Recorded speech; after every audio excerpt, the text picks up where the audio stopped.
பூன்மனச்சம்பல் புரட்சி தலைவர் எம்ஜிஆர், இதயம் புரட்சி தலைவி அம்மா தெய்வத்தை வணங்கி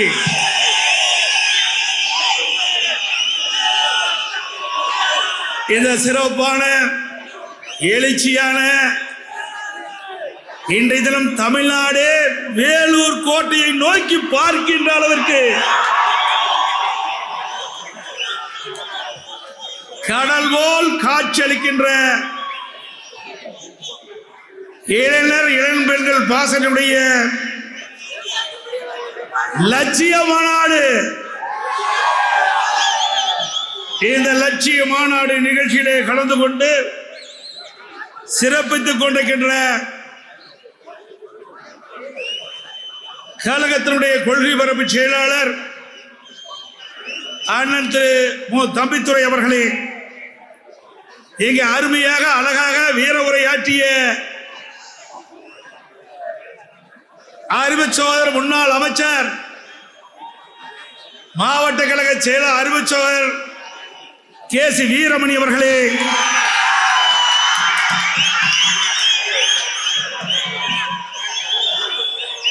இந்த கோட்டை மைதானமே நிரம்பி வழிகின்ற அற்புதமான இளைஞர் இளம்பெண்கள் பாசனுடைய லட்சிய மாநாடு நடத்துவதற்கு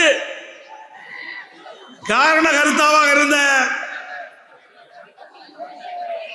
கழக இளைஞர் பாசன இளம்பெண்கள் பாசனுடைய செயலாளர் முன்னாள் எம்எல்ஏ அறிவு சகோதரர் டாக்டர் வி.பி.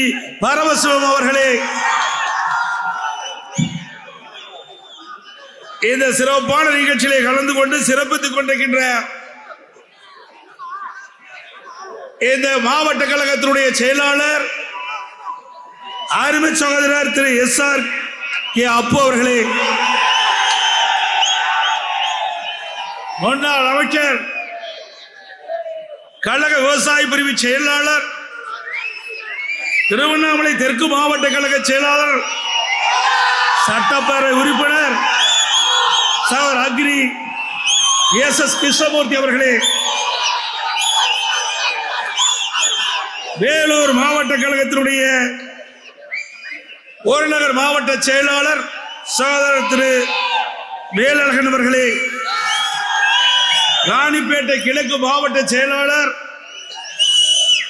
அரசு துணை கொறடா சட்டப்பேரவை உறுப்பினர் சகோதரர் திரு சு. ரவி அவர்களே, ராணிப்பேட்டை மேற்கு மாவட்ட கழக செயலாளர் சகோதரி எஸ்.எம். சுகுமார் அவர்களே, முன்னாள் அமைச்சர் காஞ்சிபுரம் மாவட்ட கழக செயலாளர் அறிவு சகோதரர் திரு வி. சோமசுந்தரம் அவர்களே, முன்னாள் அமைச்சர் திருவண்ணாமலை கிழக்கு மாவட்ட கழக செயலாளர் சகோதரர் திரு எஸ். ராமச்சந்திரன் அவர்களே, திருவண்ணாமலை வடக்கு மாவட்ட கழக செயலாளர் முன்னாள் எம்எல்ஏ சகோதரர் திரு தூசி கே. மோகன் அவர்களே, முன்னாள் அமைச்சர் கழக அமைப்பு செயலாளர் சட்டப்பேரவை உறுப்பினர் திரு சேவூர் எஸ். ராமச்சந்திரன் அவர்களே, கழக அமைப்பு செயலாளர் சகோதரர் வி. ராம் அவர்களே, நிகழ்ச்சியிலே பங்கு பெற்றிருக்கின்ற முன்னாள் அமைச்சர் சகோதரர் பெஞ்சமின் அவர்களே, முன்னாள் அமைச்சர் சகோதரர் பி. வி. ரமணா அவர்களே, அறிவுச்சோர் மாவட்ட அறிவுச்சோர் சிறுவனியும் பலராமன் அவர்களே, திரு அலெக்சாண்டர் அவர்களே, திருக்கலங்குன்றம் ஆறுமுகம் அவர்களே மற்றும் எம்எல்ஏ பெரியபிள்ளான் அவர்களே, மாவட்ட அறிவுச்சோகர் முன்னாள் எம்எல்ஏ எம்.கே. அசோக் அவர்களே, முன்னாள் எம்எல்ஏ திரு பாபு முருகவேல் அவர்களே, கழக செய்தி தொடர்பாளர் சகோதரர் திரு கல்யாண சுந்தரம் அவர்களே, முன்னாள் எம்பி திரு காஞ்சி பன்னீர்செல்வம் அவர்களே, முன்னாள் அமைச்சர் அமைப்பு செயலாளர் திரு முக்கூரன் சுப்பிரமணியம் அவர்களே, முன்னாள் எம்எல்ஏ அமைப்பு செயலாளர் திருமதி மயிலி திருநாக்கரசர் அவர்களே, முன்னாள் எம்எல்ஏ அமைப்பு செயலாளர் திரு வாலாஜாபாத் கணேசன் அவர்களே, சட்டப்பேரவை உறுப்பினர் அறிவுச்சோர் ஜி. செந்தில்குமார் எம்எல்ஏ அவர்களே மற்றும் எம்எல்ஏ கள்ளக்குறிச்சி எம்எல்ஏ செந்தில்குமார் அவர்களே, வாசனுடைய பொறுப்பாளர்கள் திரு சியாம்குமார் அவர்களே மற்றும் திரு பி. சிவகுமார் அவர்களே, வேலூர் மாநகர மாவட்ட பாசறை செயலாளர் திரு ரஞ்சித் குமார் அவர்களே,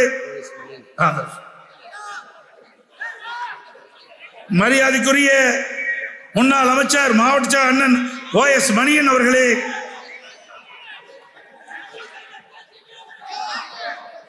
வேலூர் புறநகர் மாவட்ட பாசறை செயலாளர் திரு ஏ.டி. கண்ணன் அவர்களே, திருப்பத்தூர் மாவட்ட பாசறை செயலாளர் திரு விக்னேஸ்வரன் அவர்களே, ராணிப்பேட்டை கிழக்கு மாவட்ட பாசறை செயலாளர் திரு கே. அன்பரசு அவர்களே, ராணிப்பேட்டை மேற்கு மாவட்ட பாசறை செயலாளர் திரு எம். முகமது உமார் பரூக் அவர்களே, திருவண்ணாமலை வடக்கு பாசறை செயலாளர் திரு பி. அருண் அவர்களே, திருவண்ணாமலை தெற்கு மாவட்ட பாசறை செயலாளர் திரு ஜி. பர்வதம் அவர்களே, திருவண்ணாமலை மத்திய மாவட்ட பாசறை செயலாளர் திரு இ. செந்தில்குமார் அவர்களே, காஞ்சிபுரம் மாவட்ட பாசறை செயலாளர் திரு வி. ஆர். மணிவண்ணன் அவர்களே, மற்றும் இங்கே மேடையிலே வீட்டுகின்ற பாசறையினுடைய நிர்வாகிகளே, இந்த அற்புதமான பாசறை கூட்ட நிகழ்ச்சிகளை கலந்து கொண்டிருக்கின்ற 10 மாவட்டத்தை சேர்ந்த பாசறை மாவட்டங்களுடைய நிர்வாகிகளே, ஒன்றிய நகர பேரூராட்சி நிர்வாகிகளே,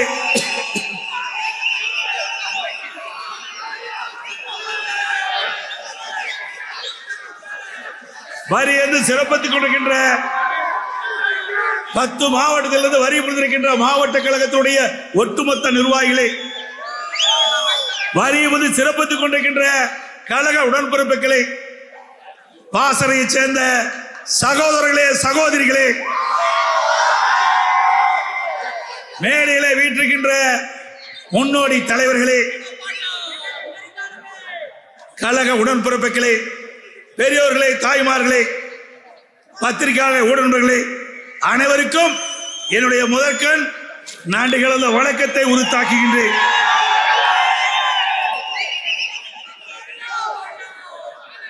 இன்றைக்கு பல பேருக்கு தூக்கம் வராது.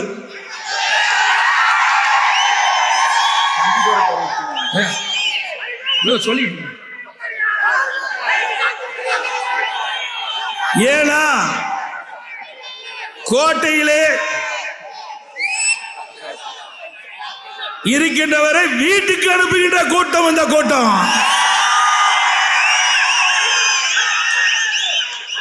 வேலூர் கோட்டையிலே நம்முடைய இளைஞர் இளம்பெண்கள் பாசறையுடைய சிப்பாய்கள் சென்ட் ஜார்ஜ் கோட்டை நோக்கி புறப்பட்டு விட்டார்கள். இந்த இளைஞர் வட்டாளங்கள் 234 தொகுதியிலும் வென்று கழக ஆட்சி நிறுவதற்கு அடித்தளமாக விளங்கக்கூடியவர்கள் இங்கே என் முன் இருக்கின்ற இந்த இளைஞர் பட்டாளங்கள்.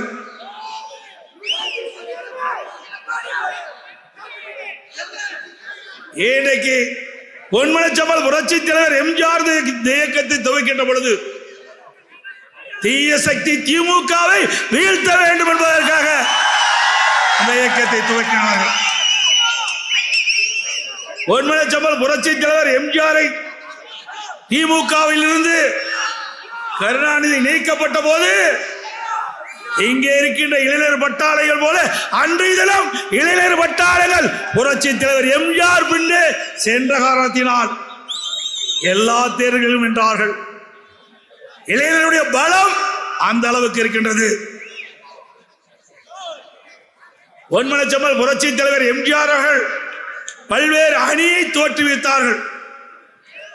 இதையும் புரட்சி தலைவி அம்மா அவர்கள் 2008ஆம் ஆண்டு கழக இளைஞர் இளம்பெண்கள் பாசறை என்ற புதிய அணியை உருவாக்கி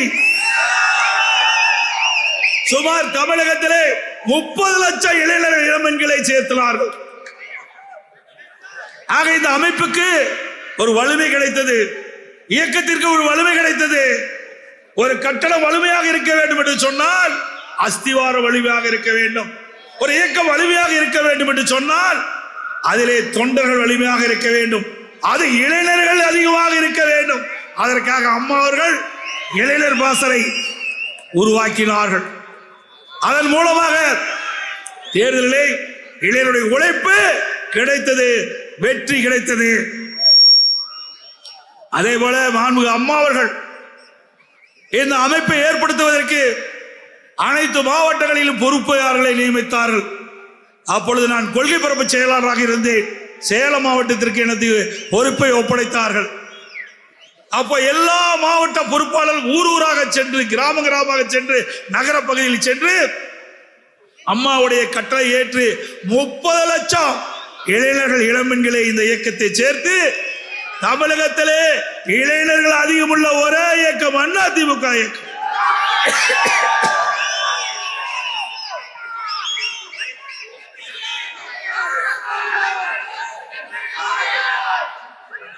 இன்னைக்கு இதே புரட்சி தலைவி அம்மா இருக்கின்ற பொழுது எந்த எழுச்சியை பார்த்தோமோ அதே எழுச்சி இன்றைக்கு இந்த நிகழ்ச்சியிலே பார்க்கின்றோம்.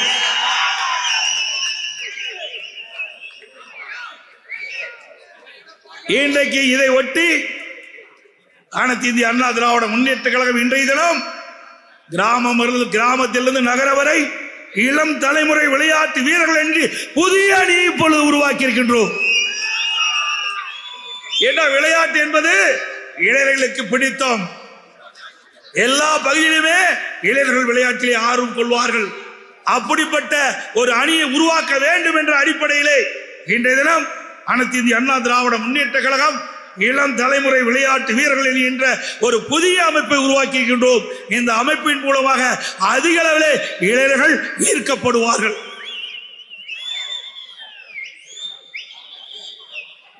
வெற்றியை நாளை சரித்திரம் சொல்லும். இப்படை தோற்பின் எப்படை வெல்லும்.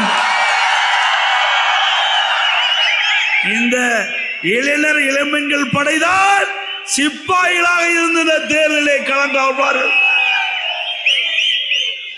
சுவாமி விவேகானந்தர் கூட அப்பொழுது குறிப்பிட்டார், என்னிடம் 100 இளைஞர்களை தாருங்கள், உலகத்தையே மாற்றி காட்டுவேன் என்று சொன்னார். அந்த அளவுக்கு இளைஞருடைய பலம் சக்தி தேவை. அதனால்தான் இந்த அமைப்பை அம்மா அவர்கள் உருவாக்கினார்கள்.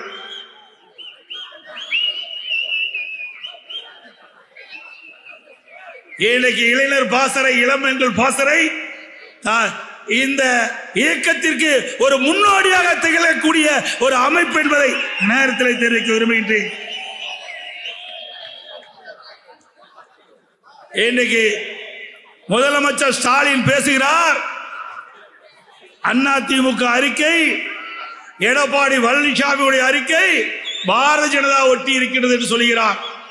திரு ஸ்டாலின் அவர்களே, பொன்மனச்செம்மல் புரட்சி தலைவர் எம்ஜிஆர் காலத்திலும் சரி, இதையும் புரட்சி தலைவர் அம்மா காலத்திலும் சரி, அனைத்து இந்திய அண்ணா திராவிட முன்னேற்ற கழகம் யாரை நம்பியும் இருந்தது கிடையாது, மக்களை நம்பி இருக்கின்றது. யாரை ஒட்டியும் அரசியல் செய்வது கிடையாது. அனைத்து இந்திய அண்ணா திராவிட முன்னேற்ற கழகம் கழக தொண்டர்கள் பொதுமக்களை நம்பி இருக்கின்ற கட்சி. எனக்கு முன்னாலே அறிவிச்சார் வீரமணி அவர்களும் மாவட்ட செயலாளர் பேசினார். திமுக அவருடைய கூட்டணியை நம்பி இருக்கின்றது. அண்ணா திமுக ஆட்சி காலத்திலே போடப்பட்ட திட்டங்கள் மக்கள் மத்தியிலே இருக்கின்றது. அதனால் மக்களை நம்பி இருக்கின்ற இயக்கம் அண்ணா திமுக இயக்கம். எனவே நாங்கள் யாரையும் சாடி செல்வது கிடையாது. எங்களை நாடித்தான் மற்றவர்கள் வருவார்கள். மற்றவர்களை நாடி சென்ற நிலை எப்பொழுதும் கிடையாது. இன்றைக்கு திரு ஸ்டாலின் இன்றையும் சொன்னார், நான் வெளியிலே செல்கின்ற பொழுது மக்களை பார்க்கின்ற பொழுது இளைஞர்கள் என்னை அப்பா என்று அழைக்கின்றார்கள் என்று புதுசா கண்டுபிடிச்சிருக்கார். அப்பா என்று மக்கள் கேட்கின்றார்கள். குழந்தைகள் மற்றும் பெண்கள் பாலியல் துன்புறுத்தும் போது கதற சத்தம் அப்பா அப்பா என்று கதறுகிறது. அந்த சத்தம் கேட்கவில்லையா?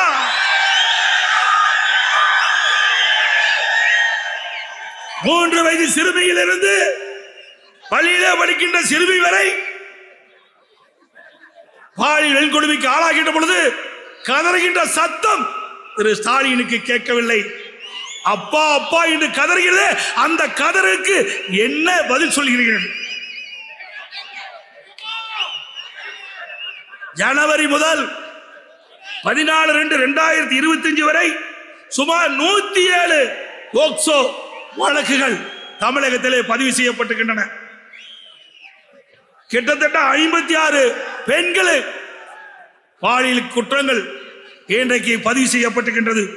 அப்படி என்றால் 2 மாதத்தில் எவ்வளவு சிறுமிகள் 18 வயதுக்கு குறைவானவர்கள் பாலியல் வன்கொடுமைக்கு ஆளாக்கப்பட்டிருக்கிறார்கள் என்று சொன்னால் அந்த கதற சத்தம், அந்த கதறல் சத்தம், அப்பா அப்பா என்று கதறுகின்ற சத்தம் ஸ்டாலின் செவிக்கு எட்டவில்லையா?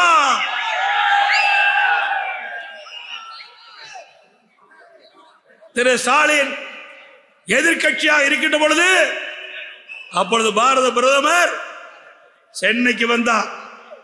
அப்பொழுது கருப்பு பலவன் விட்டார். கோ பேக் மோடி என்று சொன்னார்.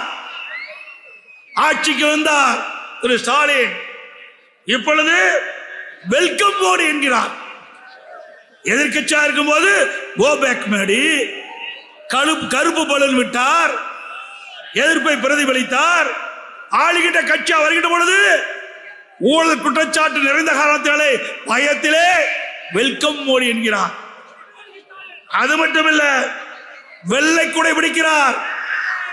திரு ஸ்டாலின் அவர்களே, உங்களுக்கு வெள்ளை குடை வேலர் என்று பெயர் சூட்டினால் பொருத்தமா இருக்கும்.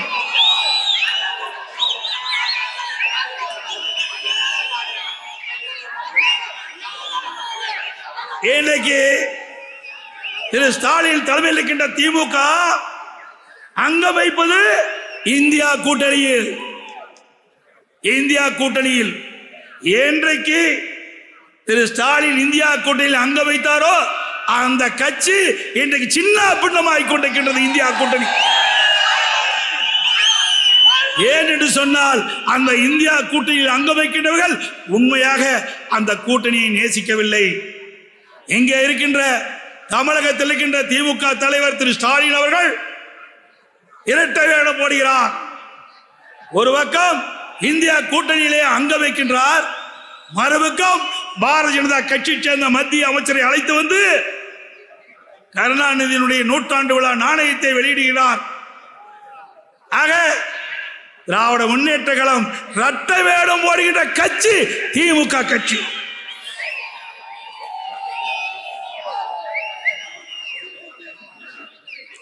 இன்னொன்றையும் சொல்கிறார் திரு ஸ்டாலின், எங்கள் கூட்டணி கட்சியிலே அங்கம் வைக்கின்ற கட்சியெல்லாம் ஒரே கொள்கையுடைய கட்சின்னு. அப்படின்னா தனித்தனி கட்சி இருக்கு, எல்லாமே திமுகவோட சேர்த்திடலாம். அண்ணா திமுகவை பொறுத்த வரைக்கும் தேர்தல் வருகின்ற பொழுது கூட்டணி வைப்போம். கூட்டணி வேற, கொள்கை வேற. கூட்டணி வேற, கொள்கை வேற. திமுக அப்படி அல்ல, அதிகாரத்துக்கு வருவதற்கு கொள்கையை விட்டு கொடுக்கின்ற ஒரே கட்சி திமுக கட்சி. கூட்டணி எதற்காக வைக்கிறோம்? ஓட்டுகள் சிதறாமல் இருப்பதற்கு கூட்டணி வைக்கிறோம். கூட்டணி வைப்பது ஓட்டுகள் சிதறாமல் இருக்க. அப்படி சிதறாமல் ஓட்டுகளை வாங்கிட்ட பொழுது வெற்றி கிடைக்கும். வருகின்ற சட்டமன்ற 2026 சட்டமன்ற தேர்தலிலே அனைத்து இந்திய அண்ணா திராவிட முன்னேற்ற கழக தலைமையிலே மிகப்பெரிய கூட்டணி அமையும்.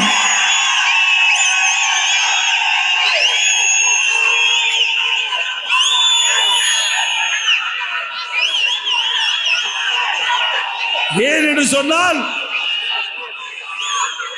நம்முடைய எங்கே மேடையிலே வீட்டிருக்கின்ற நிர்வாகிகள், இங்கே வரி புரிந்திருக்கின்ற பாசறை சகோதர சகோதரிகள், வெளியிலே இருக்கின்ற பொதுமக்கள் எங்கே சென்றாலும் எப்படியாவது கூட்டணி அமையுங்கள் என்று சொல்கிறார்கள். எதற்காக? நாம் வெற்றி பெற்று ஆட்சி அமைக்க வேண்டும் என்பதற்காக. உங்களுடைய அனைவருடைய கோரிக்கையும் ஏற்று 2026ஆம் ஆண்டு அனைத்து இந்திய அண்ணா திராவிட முன்னேற்ற கழக தலைமையிலே வலிமையான வெற்றி கூட்டணி அமையும் அமையும் அமையும்.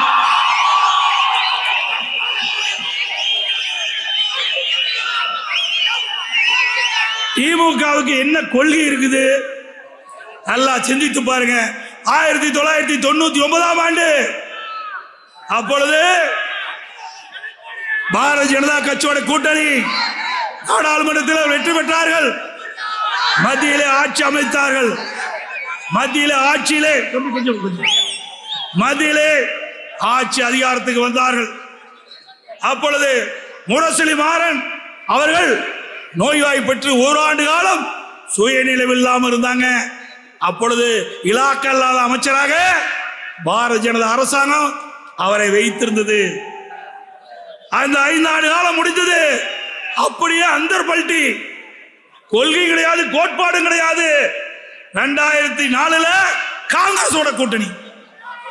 இவர்கள் நம்மை பற்றி பேசுவதற்கு அருகதை இல்லை. திரு ஸ்டாலின் அவர்களுக்கு சந்தர்ப்பவாத கட்சி திமுக கட்சி. பச்சோந்தி கூட கொஞ்ச நேரம் கழிச்சுதான் நிறம் மாறும்.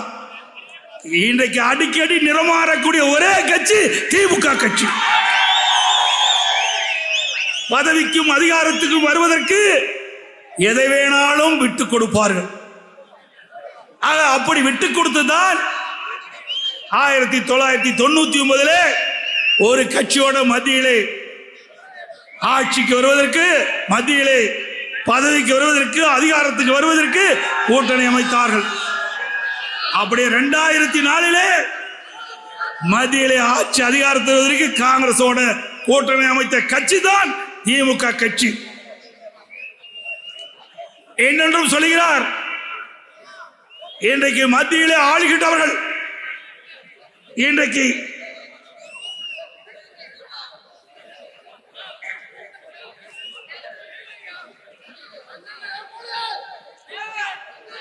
நம்முடைய தமிழ்நாட்டுக்கு வழங்க வேண்டிய நிதியை கொடுக்க மறுக்கின்றார்கள். மத்திய அரசுக்கு வேண்டுகோள் வைக்கின்றோம். தமிழ்நாட்டு மக்களை பாருங்கள், எங்கே ஆட்சி செய்கிறவர்களை பற்றி கவலைப்படாதீர்கள். தமிழ்நாட்டு மக்களை பாருங்கள். இன்றைக்கு கல்வியிலே சிறந்த மாநிலம் தமிழ்நாடு. அப்படிப்பட்ட தமிழ்நாட்டு மக்கள் கல்வியிலே மேலும் ஏற்றம் பெற, கல்வி வளர்ச்சி பெற, இளைஞர்கள் அதிக அளவிலே கல்வி கற்க இன்றைக்கு அடித்தளமாக அமைத்துக் கொடுத்த அதிமுக அரசாங்கம் இன்றைக்கு மத்தியில் இருக்கின்றவர்கள் இன்றைக்கு புதிய தேசிய கல்விக் கொள்கையை கடைபிடித்தால்தான் மத்தியிலே இருந்து தமிழகத்திற்கு தர வேண்டிய நிதியை ஒதுக்கப்படும் என்று சொல்வது சரியல்ல. மும்மொழி கொள்கையை ஏற்க வேண்டும் என்று கேட்பது, நிர்பந்தப்படுத்துவது சரியல்ல. மத்திய அரசாங்கம் வேறு அண்ணா அவர்களும், பொன்மனச்செம்மல் புரட்சி தலைவர் எம்ஜிஆர் அவர்களும், இதையும் புரட்சி தலைவி அம்மா அவர்களும் எதை கடைபிடித்தார்களோ அதை அம்மாவுடைய அரசும் கடைபிடித்தது. இப்பொழுது அண்ணா திமுகவும் கடைபிடிக்கிறது. தமிழகத்தை பொறுத்த வரைக்கும் இருமொழி கொள்கைதான் கடைபிடிக்கும். எந்த மாற்றமும் கிடையாது. அதே போல இன்றைக்கு 100 நாள் வேலை திட்டம், அந்த 100 நாள் வேலை திட்டத்திற்கு ஒதுக்கப்படுகின்ற நிதி 2112 கோடி வரவில்லை என்று இன்றைய முதலமைச்சர் குறிப்பிடுகின்றார். இதை கேட்க வேண்டிய இடம் மத்தியிலே, இதற்கு வாதாட வேண்டிய இடம் நாடாளுமன்றத்திலே. அங்கே அழுத்த கொடுங்கள். 39 நாடாளுமன்ற உறுப்பினர்களுக்கு தேர்ந்தெடுத்து கொடுத்திருக்கிறார்களோ தமிழக மக்கள், தமிழக மக்களுக்கு கிடைக்க வேண்டிய நிதியை நாடாளுமன்றத்தில் அழுத்தம் கொடுங்கள், நிதியை பெறுங்கள். அதை விட்டுவிட்டு எங்களுக்கு நிதி கொடுக்கலை, நிதி கொடுக்கவில்லை என்று சாக்கு போக்கு சொல்லி அந்த ஏழை மக்களை வாட்டி வதைக்காதீர்கள். 100 நாள் வேலை திட்டத்திலே பணிபுரிகின்ற பெண்கள் பெரும்பாலும் ஏழை பெண்கள். வயிற்றிலே அடிக்காதீர்கள். மத்திய அரசு இந்த 100 நாள் வேலை திட்டத்திற்கு கிடைக்க வேண்டிய நிலுவைத் தொகையை உடனடியாக தமிழ்நாடு அரசுக்கு வழங்கப்பட வேண்டும். இன்றைக்கு திமுக ஆட்சி செய்து கொண்டிருக்கின்றது, அதை நீங்கள் பொருட்படுத்த வேண்டாம். ஏழைகள் பாதிக்கப்படுகிறார்கள். அதை எண்ணி பார்த்து அந்த 100 நாள் வேலை திட்டத்தில் பணிபுரிந்த அந்த பெண் ஊழியர்களுக்கு சேர வேண்டிய நிலுவைத் தொகை உடனடியாக மத்திய அரசு விடுவிக்க வேண்டும் என்று இந்த கூட்டத்தின் வாயிலாக மத்திய அரசுக்கு வேண்டுகோள் வைக்கின்றேன். அதே போல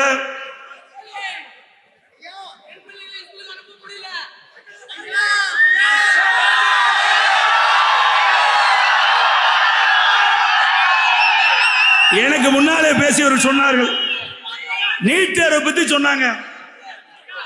நாம ஆட்சியில் இருக்கும் போது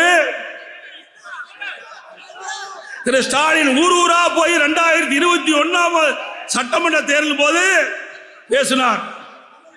உதயநிதி ஸ்டாலின் அவர்களும் பேசினார். திராவிட முன்னேற்ற கழகம் ஆட்சிக்கு வந்தவுடன் முதல் கையெழுத்து நீட் தேர்வு ரத்து செய்யப்படும் என்று.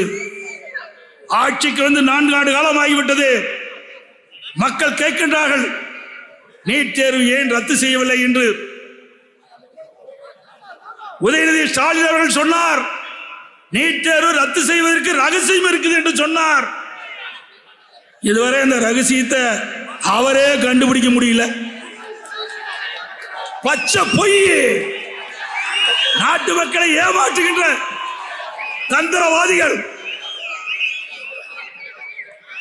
ஆக இப்பொழுது நடந்த சட்டமன்ற கூட்டத்தொடரிலே திரு ஸ்டாலின் சொல்லிவிட்டார், நீட் தேர்வை எங்களால் ரத்து செய்ய முடியாது என்று. நீட் தேர்வை திமுகவால் ரத்து செய்ய முடியாது என்று கையை விரித்து விட்டார். நீதிமன்றத்திலே வழக்கு இருக்கின்ற காரணத்தினாலே நீட் தேர்வு ரத்து செய்ய முடியாது என்று சொல்லிவிட்டார். அதைத்தாயா நானும் சொன்னேன், அதைத்தானே நாங்களும் சொன்னோம். ஊரூரா போய் மக்களை ஏமாற்றி, இளைஞர்களை ஏமாற்றி, மாணவர்களை ஏமாற்றி, பெற்றோர்களை ஏமாற்றி திமுக ஆட்சிக்கு வந்தா நீட் தேர்வை ரத்து செய்வோம் என்று இன்னைக்கு ஆசை வார்த்தையை கவர்ச்சிகரமாக பேசி வாக்குகளை வாங்கி ஆட்சிக்கு வந்தீங்களா? ஏன் ரத்து செய்யல மக்கள் கேட்கிறாங்க. எனக்கு முன்னாலே அறிவிச்சவர் வீரமணி அவர்கள் பேசினார், அறிவிச்சவர் மாவட்ட செயலாளர்கள் பேசினார். இத நீட் தேர்வுக்கு மாற்றாக அரசு பள்ளியில் படிக்கின்ற மாணவ செல்வங்கள் 141 பேர், 141% அரசு பள்ளியிலே படிக்கின்றார்கள். அவர்கள் அத்தனை பேரும் ஏழை மாணவர்கள், விவசாயிகள், விவசாய தொழிலாளிகள், ஏழை தொழிலாளிகள். அப்படிப்பட்ட குடும்பத்திலே பிறந்த மாணவ மாணவி தான் அரசு பள்ளியிலே படிக்கின்றது. அவருடைய கனவு மருத்துவராக வேண்டும், பல் மருத்துவராக வேண்டும்.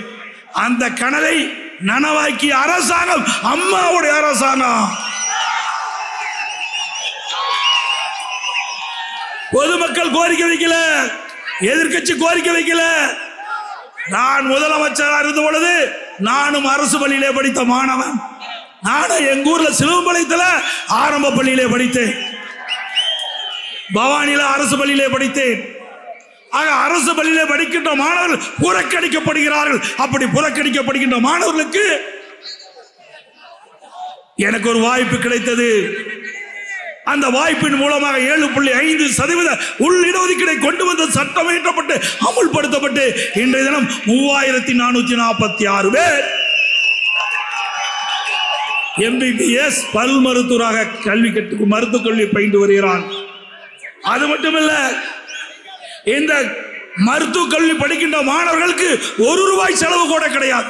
எல்லாமே அரசாங்கமே ஏற்றுக்கொள்ளும். அந்த உத்தரவையும் அம்மாவுடைய அரசு தான் போட்டுச்சு.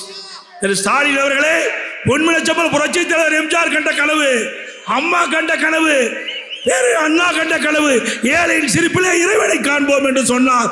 அதை நனவாக்கிய அரசாங்கம் அம்மாவுடைய அரசாங்கம்.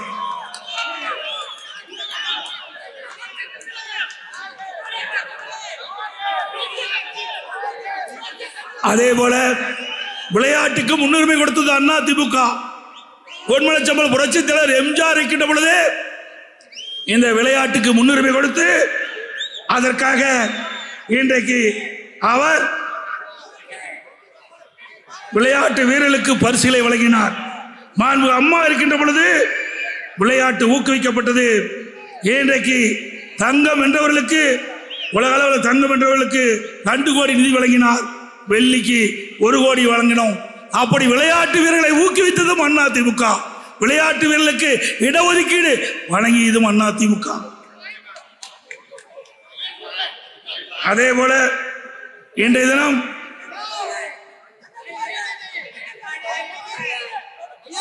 அனைத்து இந்திய அண்ணா திராவிட முன்னேற்ற கழக அரசு இருக்கின்ற பொழுது மாண்பு அம்மாள் படித்த இளைஞர்களுக்கு வேலைவாய்ப்பு உருவாக்கி தர வேண்டும் என்பதற்காக சென்னையிலே தொழில் முதலீட்டார் மாநாட்டை நடத்தி சுமார் 2,42,000 கோடி தொழில் முதலீட்டை ஈர்த்து சுமார் 2 லட்சம் பேருக்கு வேலைவாய்ப்பை உருவாக்கி தந்தார்கள். படித்த இளைஞர்களுக்கு வேலைவாய்ப்பு உருவாக்கி தந்தோம். அம்மா வழியிலே வந்த அம்மாவுடைய அரசாங்கம் 2019 ஜனவரி மாதம் தொழில் முதலீட்டாளர் மாநாட்டை நடத்தி 304 புரிந்துணர்வு ஒப்பந்தம் போட்டோம். 3,05,000 கோடி தொழில் முதலீட்டை ஈர்த்து சுமார் 5 லட்சம் பேருக்கு நேரடியை வேலை வாய்ப்பு, மறைமுகமாக 5 லட்சம் பேருக்கு, 10 லட்சம் பேருக்கு வேலை வாய்ப்பு உருவாக்கி தந்த அரசாங்கம் அதிமுக அரசாங்கம். அதோடு அனைத்து இந்திய அண்ணா திராவிட முன்னேற்ற கழக அரசு இருக்கின்ற பொழுது, நான் அம்மா இருக்கின்ற பொழுதும் சரி, நான் முதலமைச்சராக இருந்த பொழுதும் சரி, பல்வேறு மாவட்டங்களில் வேலைவாய்ப்பு முகாம் நடத்தினோம். அந்த வேலைவாய்ப்பு முகாமிலே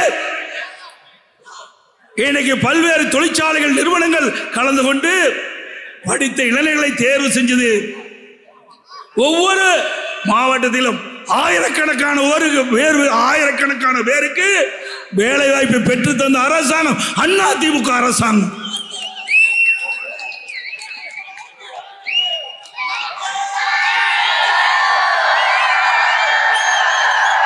அதே போல இன்றைக்கு திராவிட முன்னேற்ற கழகம் ஆட்சிக்கு வந்த பிறகு விலைவாசி விண்ணை முட்டுகின்ற அளவுக்கு உயர்ந்திருக்கின்றது. அதிமுக ஆட்சியில் இன்றைக்கு 1 கிலோ அரிசி 45 50 ரூபாய்க்கு வித்தது. இன்றைக்கு 1 கிலோ அரிசி 70 80 ரூபாய்க்கு விற்கின்றது. அதே போல எண்ணெய் விலை உயர்வு, பருப்பு விலை உயர்வு, இன்றைக்கு மளிகை சாமான்கள் உயர்ந்து ஏழைகள் பாதிக்கப்படுகின்ற அளவுக்கு இன்றைக்கு விலைவாசி உயர்வு. இதையெல்லாம் கவலைப்படுறதே கிடையாது முதலமைச்சர். அதோட மின் கட்டணம் உயர்வு கேட்க வேண்டியதே இல்லை. 1000 ரூபாய் கட்டினா நீங்க 2000 ரூபாய் மின் கட்டணம் கட்ட வேண்டிய சூழ்நிலை. 52% மின் கட்டண உயர்வு, ஆண்டுக்கு 5% மின் கட்டண உயர்வு. இன்றைக்கு 3 ஆண்டுகள் ஆயிட்டது மின் கட்டண உயர்வு ஏற்படுத்து. 3 ஆண்டு 5% இன்றைய தினம் 15% மின் கட்டண உயர்வு. ஏற்கனவே 52% மின் கட்டண உயர்வு, இப்பொழுது 15% கூடுதலாக மின் கட்டண உயர்வு. இப்பொழுது கிட்டத்தட்ட 67% மின் கட்டண உயர்வு ஏற்பட்டுகின்றது இந்த ஆட்சியில. அப்புறம் வீட்டு வரி, மாநகராட்சி, நகராட்சி, பேரூராட்சியில வீட்டு வரி உயர்வு 100% வீட்டு வரி உயர்வு. 1000 ரூபாய் வரி கட்டி இருந்தா இப்ப 2000 வரி கட்டணும். கடை வரி 150 ரூபா, 150% உயர்ந்து போச்சு. ஏற்கனவே நீங்க 1000 ரூபாய் கடைக்கு வரி கட்டிட்டு இருந்தா இப்ப 2500 ரூபாய் வரி கட்ட வேணும். அதில் குடிநீர் வரி உயர்ந்து போச்சு. இப்படி வரி மேல் வரி போட்டு மக்களை வரி சுமையிலே, வரியை மக்கள் தலைமையிலே, மக்கள் தலையிலே சுமத்துகின்ற ஆட்சி திரு ஸ்டாலினுடைய ஆட்சி. அதோட இன்னைக்கு வருமானம் குறைஞ்சு போச்சு, செலவு அதிகரித்து விட்டது. மக்கள் படுகின்ற துன்பம் திரு ஸ்டாலினுக்கு தெரியல. ஏன்னா திறமையற்ற முதலமைச்சர், ஒரு பொம்மை முதலமைச்சர். பொம்மைக்கு கீ கொடுத்து டக்கு டக்கு டக்கு அப்படி எழுதி கொடுத்து படிக்கிற முதலமைச்சர்.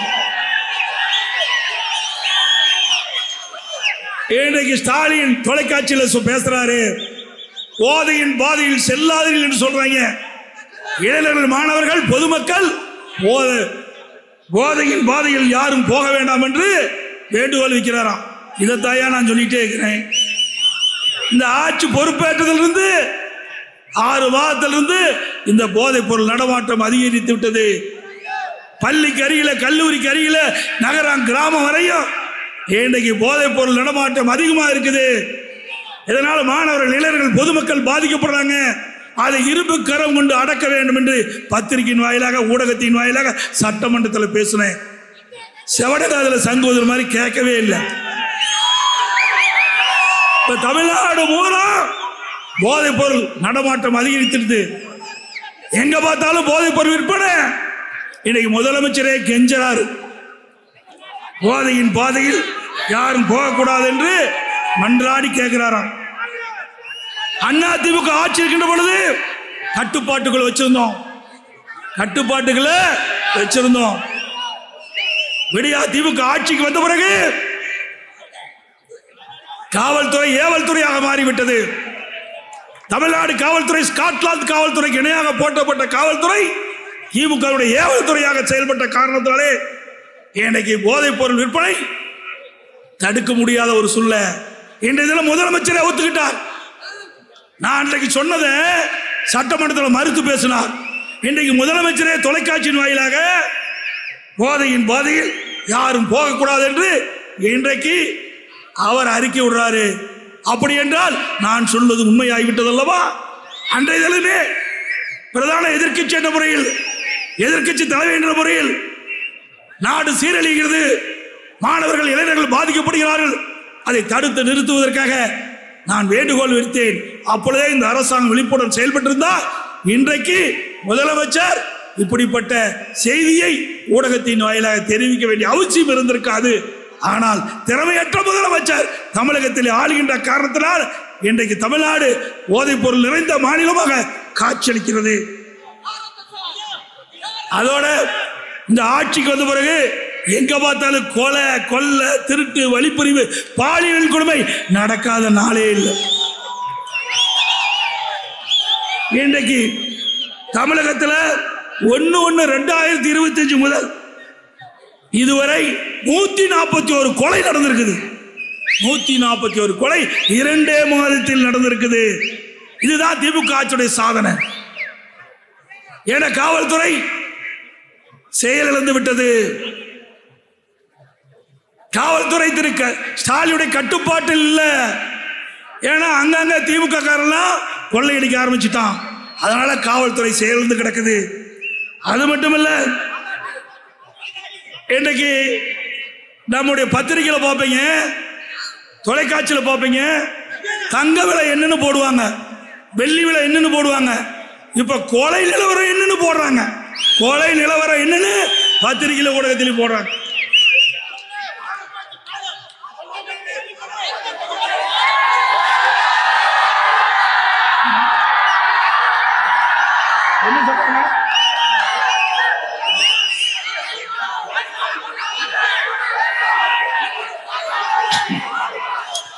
அதே போல தேர்தல் நேரத்தில் 525 வாக்குறுதிகளை கொடுத்தாங்க. இதுவரைக்கும் ஒரு 15% அறிவிப்பு கூட நிறைவேற்ற முடியல. ஆனா திரு ஸ்டாலின் பேசுகின்ற பொழுதெல்லாம் திராவிட முன்னேற்ற கழகம் அரசு 98 அறிவிப்புகள் நிறைவேற்றப்பட்டதாக ஒரு பச்சை பொய்யை சொல்றார். அப்படி என்றால் எனக்கு முன்னாலே பேசுகிறார்களே நிர்வாகிகள், கல்வி கடன் ரத்துனாங்க, இதுவரைக்கும் ரத்து செய்யல. 100 நாள் வேலை திட்டம் 150 நாளாக உயர்த்தப்படும் சொன்னாங்க, உயர்த்தல. 100 நாள் வேலை திட்டத்தில் பணிபுரிகின்ற ஊழியருக்கு சம்பள உயர்வு செய்யல. ரேஷன் கடையில 1 கிலோ அரிசிக்கு பதிலாக 2 கிலோ, 1 கிலோ சர்க்கரைக்கு பதிலாக 2 கிலோ சர்க்கரை கொடுப்புன்னு சொன்னாங்க, கொடுக்கல. சிலிண்டர் மானியம் மாசம் 100 ரூபாய் கொடுக்கறாங்க, கொடுக்கல. இதெல்லாம் கொடுத்தாங்களா? கொடுத்தாங்களாங்க? ஆக மக்களை ஏமாற்றி அரசாங்கம் திமுக அரசாங்கம் தானே, திமுக அரசாங்கம் தானே. அது மட்டுமல்ல, திராவிட முன்னேற்ற கழகம் ஆட்சிக்கு வந்தா காலி பணியிடங்கள் நிரப்பப்படும் என்று அப்பொழுது அறிவித்தார். இப்பொழுது அரசு ஊழியர்கள் தெரிவிக்கின்றார்கள், தமிழகத்திலே 5 லட்சம் அரசு ஊழியர் பணியிடங்கள் காலியாக இருக்குது. தமிழகத்திலே 5 லட்சம் அரசு பணியிடங்கள் காலியா இருக்குது. இன்னும் நிரப்பல. எப்ப நிரப்ப போறீங்க? அதே போல போக்குவரத்து தொழிலாளர்கள் தங்களுடைய கோரிக்கை வலியுறுத்தி போராட்டம் செஞ்சிட்டு இருக்கிறாங்க. அவர்களுக்கு கிடைக்க வேண்டிய பணப்பலன் கிடைக்கவில்லை என்று அதையும் நிறைவேற்ற தவறிவிட்ட அரசாங்கம். எல்லாருக்கும் நாம போட்டாங்க, அரசு ஊழியருக்கு நாம போட்ட அரசாங்கம் இந்த விடியா திமுக அரசாங்கம். ஸ்டாலின் அவர்களே எல்லோரும் போராட ஆரம்பித்து விட்டார்கள். ஒரு பக்கம் விவசாயி போராடுறாங்க, ஒரு பக்கம் நெசவாளர் போராடுறாங்க, நெசத்தறி தொழிலாளர் போராடுறாங்க, அதோட போக்குவரத்து தொழிலாளர் போராடுறாங்க, அரசு ஊழியர்கள் போராடுறாங்க. எப்பொழுது பத்திரிகை விரித்தாலும் பிரிச்சு படிச்சு பார்த்தா தொலைக்காட்சியை அங்கே பார்க்கின்ற பொழுது போராட்டம் போராட்டம் என்று தமிழகம் போராட்டம் நிறைந்த ஒரு மாநிலமாக காட்சியளிக்குது.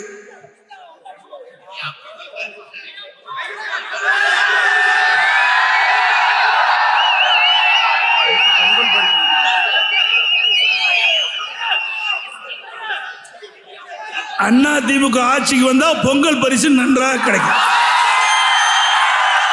மாற்று கருத்தே கிடையாது. ஏன்னா இதையும் புரட்சி தலைவி அம்மா அவர்கள் தான் ஏழை எளிய வீட்டில் கூட தை பொங்கல் வருகின்ற பொழுது அந்த தை பண்டிகையை சிறப்பாக கொண்டாட வேண்டும் என்பதற்கு எல்லா இல்லங்களையும் தை பொங்கல் பொங்க வேண்டும் என்பதற்காக பொங்கல் தொகுப்பை அறிமுகப்படுத்திய தலைவி புரட்சி தலைவி அம்மா. அதை நடைமுறைப்படுத்திய அரசாங்கம் அம்மாவுடைய அரசாங்கம்.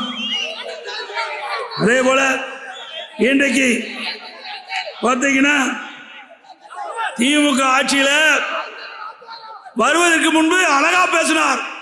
ஆட்சிக்கு வந்தவுடன் கடன் எல்லாம் படிப்படியா குறைக்கப்படும். நல்லா சிந்திச்சு பாருங்க இளைஞர்களே, அந்த கடன்லாம் நீங்க தான் கட்டி ஆகணும், வேற வழி இல்லை. ஸ்டாலின் வாங்குற கடன்லாம் நாம தான் கட்டி ஆகணும், வேற யாரு கட்ட போறா? ஆட்சிக்கு வருவதற்கு முன்பு தேர்தல் அறிக்கையிலே குறிப்பிட்டார், திராவிட முன்னேற்ற கழகம் ஆட்சிக்கு வந்தவுடன் நிதி மேலாண்மை அமைப்பு ஏற்படுத்தும், நிபுணர் குழு அமைக்கப்படும், கடன் படிப்படியாக குறைக்கப்படும், நிதி ஆதாரத்தை உயர்த்தப்படும் என்று சொன்னார். ஆட்சிக்கு வந்தாங்க, வருவாய் அதிகரிக்குது. இன்னைக்கு 86,000 கோடி. இன்றைக்கு மாநில அரசாங்கத்தில் வருவாய் அதிகம், மத்திய அரசாங்கத்திலிருந்து மைய அரசின் பகிர்வு 24,830 1,10,000 கோடி இப்போ அதிகமாக வருது. 2020-21 அண்ணா திமுக ஆட்சியில் இருந்ததை விட 2024-25 திராவிட முன்னேற்ற கழக ஆட்சியில் 1,10,000 கோடி கூடுதல் வருமானம் வருது. எங்கயா போச்சு? அண்ணா திமுக ஆட்சி வந்தா நோண்டி நொங்கு எடுத்துருவோம், கவலைப்படாத.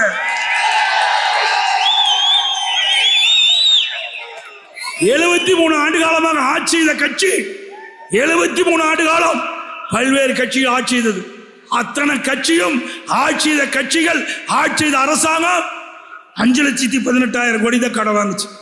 ஆனா திமுக ஆட்சிக்கு வந்து 4 ஆண்டுல 3 லட்சம் கோடி கடன் வாங்கி சாதனை படைத்த அரசாங்கம் திமுக அரசாங்கம். இன்னும் 1.5 வருஷம், கிட்டத்தட்ட இன்னும் 1.25 வருஷம் இருக்குது, 5 லட்சம் கோடி கடன் வாங்கிடுவார். இன்றைக்கு கடந்த ஆண்டு 24-25ஆம் ஆண்டு இந்தியாவிலேயே கடன் வாங்குவதில் முதல் மாநிலம் தமிழ்நாடு. அந்த சாதனை தான் இன்றைய முதலமைச்சர் படைத்திருக்கிறார்.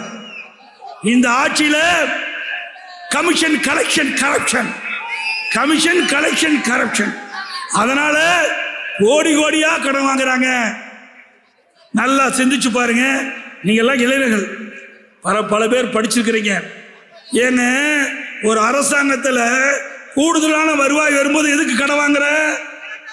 கூடுதலா வருவாய் வரும்போது கடன் வாங்குறது தவறு தானே? சரி, கடன் வாங்கின ஒரு பெரிய திட்டமாவது கொண்டாந்தியா? ஒரு பெரிய திட்டமும் கொண்டாடல. அண்ணா திமுக ஆட்சியில இந்தியாவிலேயே அதிக தார் சாலை நீளமுள்ள மாநிலம் தமிழ்நாடு. அதிக பாலங்களை கட்டி கொடுத்தோம், அதிகமான கல்லூரிகளை கொடுத்தோம். எனக்கு முன்னாலே பேசினார்களே, 10 ஆண்டு காலம் அண்ணா திமுக ஆட்சியில அம்மா இருக்கின்ற பொழுது 7 மருத்துவக் கல்லூரி, நான் முதலமைச்சர் இருக்கும் போது ஒரே ஆண்டில் 11 மருத்துவக் கல்லூரி மருத்துவமனை கொண்டாங்க. 7 சட்டக்கல்லூரி, 7 சட்டக்கல்லூரி.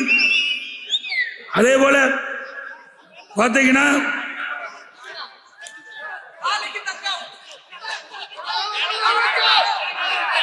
அண்ணா திமுக ஆட்சியில 248 தொடக்கப்பள்ளி, 117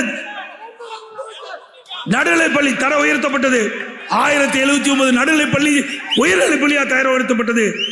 607 உயர்நிலை, 604 உயர்நிலைப்பள்ளி மேல்நிலைப்பள்ளியா உயர்த்தப்பட்டது. இந்த ஆட்சியில ஒண்ணுமே கிடையாது, கிணத்துல போட்ட கல்லு மாதிரி கிடக்குது ஆட்சி. இன்னைக்கு அரசு பள்ளியில படிக்கின்ற மாணவர்களுக்கு மடிக்கணினி கொடுத்தோம்.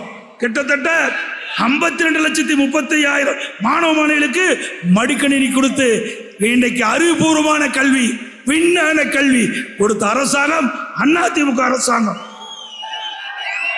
5 காலை மருத்துவக் கல்லூரி, 4 புதிதாக வேளாண்மை கல்லூரி, 21 பல்வேறு கல்லூரி, 42 அரசு கலை மற்றும் இவ்வளவு கொடுத்தது அதிமுக ஆட்சிங்க.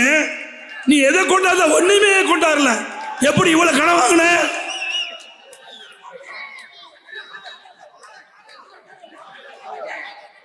இன்றைக்கு மடிக்கணினி வாங்கினதுக்கு மட்டும் 52,31,1 பேருக்கு வாங்கியிருக்கிறோம். 7,322 கோடி கொடுத்துருக்கிறோம். தாலிக்கு தங்கம் அதிமுக ஆட்சியில் கொடுத்தோம், நிறுத்திட்ட. இன்றைக்கு ஏழை எளியவர்களுக்கு அந்தந்த பகுதியிலே வசிக்கின்ற ஏழை மக்களுக்கு அம்மா மினி கிளினிக் மூலமாக இலவசமா சிகிச்சை கொடுக்கக்கூடிய அம்மா மருத்துவத்தை இருந்தோம், அதையும் மூடிட்ட. இன்றைக்கு இப்படி பல்வேறு திட்டங்கள் அம்மா மினி கிளினிக் மூடினா பெருமைதான் ஸ்டாலின் சாரும்.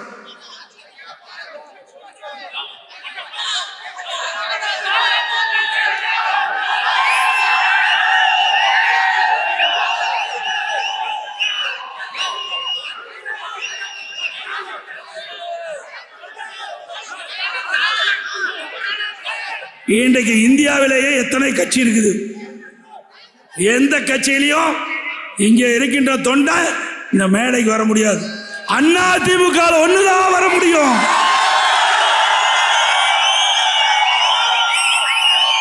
நான் ஒரு 25 ஆண்டுகளுக்கு முன்பு உங்களை போல் தலைவர்கள் பேசுவதை இங்கே நின்று கேட்டேன். இப்பொழுது இந்த கட்சியினுடைய அடையாளத்தால் உங்கள் முன் பேசுகின்ற பாக்கியம் அதிமுக தந்திருக்குது. எந்த கட்சியிலாவது நடக்குமா? நான் ஒரு கிளைக்கழக செயலாளராக என்னுடைய பணியை துவக்கினேன். ஒன்றிய பொறுப்பு, மாவட்ட பொறுப்பு, மாநில பொறுப்பு, பிறகு எம்எல்ஏ, எம்பி, அமைச்சர், முதலமைச்சர், பொதுச் செயலாளர், இப்படி அனைத்து இந்திய அண்ணா திராவிட முன்னேற்ற கழக கட்சியில் தான் ஒரு சாதாரண தொண்டன் கூட உச்சபட்ச பதவிக்கு வர முடியும். திமுக வர முடியுமா? திரு கருணாநிதி, அப்புறம் திரு ஸ்டாலின், இப்போ உதயநிதி முளைச்சிட்டார். என்னையா திரு கருணாநிதி குடும்பம் மன்னர் குடும்பமா? மன்னர் பரம்பரையா?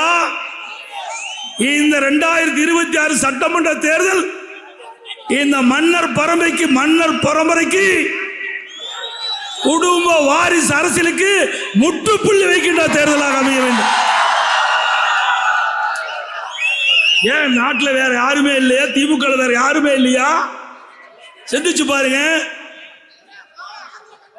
அதே போல திரு ஸ்டாலின் குறிப்பிடுகிறார், அனைத்து இந்திய அண்ணா திராவிட முன்னேற்ற கழக ஆட்சியில் எதுவுமே நடக்கல, இருண்டு ஆட்சிங்கிறார். கண்ணாடி போட்டு பாருயா, வெளிச்சத்துக்கு வந்து பாரு. அதிமுக ஆட்சியில் எவ்வளவு திட்டங்களை கொண்டு வந்தோம் என்று. நான் சொல்லல, இதெல்லாம் திட்டம். இங்கே என் முன் நிற்கின்றீர்கள்.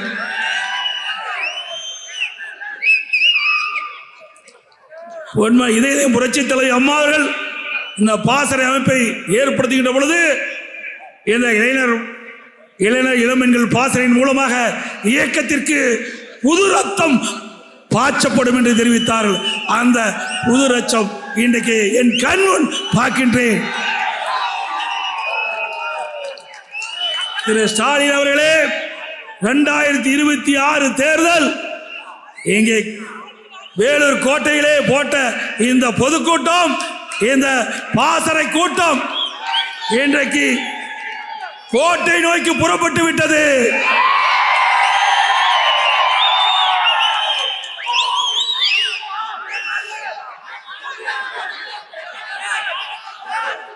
இன்றைக்கு இந்த இளைஞர் பாசறை, இளம்பெண்கள் பாசறை லட்சிய மாநாடு இதற்கு ஒரு சான்றாக அமைந்திருக்கின்றது. இங்கே வந்திருக்கின்ற இளைஞர்கள் அத்தனை பேரும் தேர்தல் நேரத்திலே தங்கள் பூத் பகுதியிலே சிறப்பாக செயல்பட வேண்டும், கண்ணு கருத்துமாக செயல்பட வேண்டும், கண் துஞ்சாமல் செயல்பட வேண்டும். தேனீக்களை போல, எறும்பை போல சுறுசுறுப்பாக செயல்பட்டு தலைமை அறிவிக்கின்ற வேட்பாளரை வெற்றி பெற செய்ய வேண்டும். பொன்மனச்செம்மல் புரட்சி தலைவர் கண்ட கனவை, புரட்சி தலைவர் அம்மா கண்ட கனவை நனவாக்க இளைஞர் வட்டாரங்கள் கூறப்பட்டு விட்டது.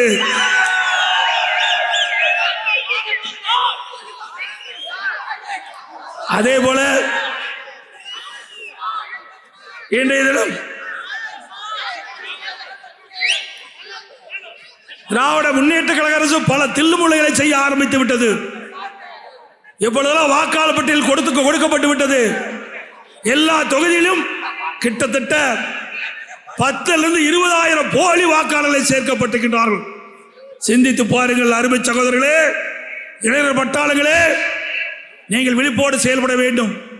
ஒவ்வொரு சட்டமன்ற தொகுதியிலும் 10,000 to 20,000 போலி வாக்காளர்களை சேர்க்கப்பட்டிருக்கிறார்கள். அதையெல்லாம் கண்டுபிடித்து தக்க அதிகாரியிடத்திலே அந்த நீக்கப்பட வேண்டும் என்று அன்போடு இந்த நேரத்தில் உங்களை வேண்டி கேட்டுக்கொள்கிறேன். ஏனென்று சொன்னால் திமுக காரன் கள்ள ஓட்டு போடுவதிலே வல்லவர்கள். ஆக இப்பொழுதே ஆரம்பித்து விட்டார்கள். உங்களுக்கு கொடுக்கப்பட்ட வாக்காளர் பட்டியலை அதை புரட்டி பாருங்கள். யாரெல்லாம் போலி வாக்காளர் என்பதை கண்டறியுங்கள். அதை சம்பந்தப்பட்ட அதிகாரியிடத்திலே தகுந்த மனு ஆதாரத்தோடு கொடுத்து அதை நீக்க வேண்டும் என்று அன்போடு இந்த நேரத்தில் கேட்கிறேன். அதோட திரு ஸ்டாலின் சொல்றாரு, அதிமுக மத்தியில் எதுக்கலைங்கிறார். எதுக்க வேண்டிய இடத்துல நாங்க எதுப்போம், அரவணைக்க வேண்டிய இடத்துல அரவணைப்போம். எப்பொழுது பார்த்தாலும் ஸ்டாலின் சொல்வார் தொடர் வெற்றி தொடர் வெற்றி. எடப்பாடி பழனிசாமி பொதுச் செயலாளர் வந்த பிறகு தோல்வி என்று சொன்னார். தோல்வி அல்ல. அனைத்து இந்திய அண்ணா திராவிட முன்னேற்ற கழகம் 2021 75 இடங்களை நாங்கள் பெற்றோம். எங்களுடைய கூட்டணி பெற்றது. திரு ஸ்டாலின் அவர்களே, மறந்து பேசாதீர்கள். 2011 2021 வரை வனவாசம் போன கட்சி திமுக கட்சி. 10 ஆண்டு காலத்தில் பல்வேறு வெற்றிகளை நாங்கள் குவித்தோம். நான் முதலமைச்சர் காலத்தில் கூட நாங்குநேரி, விக்கிரவாண்டி இடைத்தேர்தல் நாங்கள் வெற்றி பெற்றோம். மறந்து விடாதீர்கள். எல்லா தேர்தலிலும் வெற்றி பெற்றோம். அதே போல வருகின்ற 2026 சட்டமன்ற தேர்தலிலும் அதிமுக பெரும்பான்மை இடங்களிலே வெற்றி பெற்று ஆட்சி அமைக்கும். தமிழகத்திலே இந்த ஆட்சி எப்பொழுது போகும் என்று பார்க்கின்றார்கள். எப்பொழுது அதிமுக ஆட்சி அமையும் என்று எதிர்பார்க்கின்றார்கள். தமிழகம் முழுவதும் ஒரே குரல் ஒலித்துக் கொண்டிருக்கின்றது. மக்கள் ஒரு ஆட்சி, திமுக ஆட்சி எப்பொழுது வீழ்த்தப்படும் என்ற குரல் தமிழகம் முழுவதும் ஒலித்துக் கொண்டிருக்கின்றது. ஆகவே வரி வந்திருக்கின்ற இளைஞர் வட்டாளங்கள் விழிப்போடு செயல்பட்டு தலைமை கழகம் அறிவிக்கின்ற வேட்பாளர்களை வெற்றி பெற செய்து உங்களுடைய திறமையை காட்டுங்கள். உங்களுக்கு நிகரான எவரும் இல்லை. இளைஞர்களுக்கு நிகரானவர்கள் எவரும் இல்லை. துணிச்சலோடு செலவு பணியாற்றுங்கள், திறமையாக செயலாற்றுங்கள், எதிரிகளை வீழ்த்த வீகம் அமையுங்கள். தேர்தல் என்ற போரிலே கழக வேட்பாளர் வெற்றி பெறுவதற்கு இப்பொழுது ஆயத்தமாகுங்கள். அடுத்து வருகின்ற தேர்தல் நம்முடைய ஆட்சி வருகின்ற தேர்தல். அதை எண்ணி பணியாற்றுங்கள் என்று இந்த நேரத்திலே தெரிவித்து இங்கே மிகச் சிறப்பாக எழுச்சியாக இந்த விழாவை இங்கே நடத்தினார் அறிவிச்சவர்.